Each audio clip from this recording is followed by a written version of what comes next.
શિયાળાએ બરાબરનો રંગ પકડ્યો હતો, બરાબર ઠંડી પડી રહી હતી, કડકડતી ઠંડી, પણ એ બધા વચ્ચે વેસ્ટર્ન ડિસ્ટર્બન્સ આવ્યું અને આકાશમાં કાળા ડિબાંગ વાદળો ઘેરાવા લાગ્યા અને ખેડૂતોના માથે ચિંતાની રેખાઓ તણાવવા લાગી અને આ ચિંતાની રેખાઓ વચ્ચે પંચમહાલના શહેરાના ગ્રામ્ય વિસ્તારોમાં કમોસમી વરસાદ વરસ્યો છે।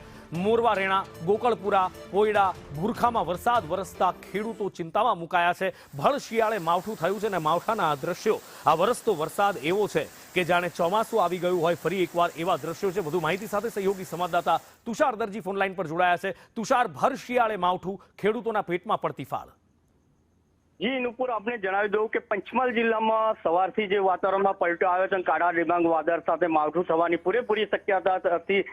ત્યારબાદ જે રીતે વાત કરીએ તો જિલ્લાના શહેરા તાલુકાના મોરવા રેના જે વિસ્તાર છે તેના આજુબાજુના ગામમાં કમોસમી વરસાદ થયો હતો। કમોસમી વરસાદના કારણે ખેડૂતોની ચિંતામાં વધારો થયો હતો, કેમ કે ખેડૂતોના ખેતરમાં રહેલ મકાઈ, ઘઉં સહિત અન્ય પાકને નુકસાન જવાની ભીતિ સેવાઈ રહી હતી અને સાથે હાલમાં જિલ્લાભરમાં લગ્ન પ્રસંગો છે અને લગ્ન પ્રસંગો લઈને બેઠેલા અનેક લોકો પણ ચિંતિત થઈ ઉઠ્યા છે। જો કે આ બદલાયેલા વાતાવરણના પગલે ક્યાંક ને ક્યાંક ખેડૂતોને ફરીથી ચિંતામાં મૂકી દીધા હોય એમ કહીએ તો નવાઈ નહીં।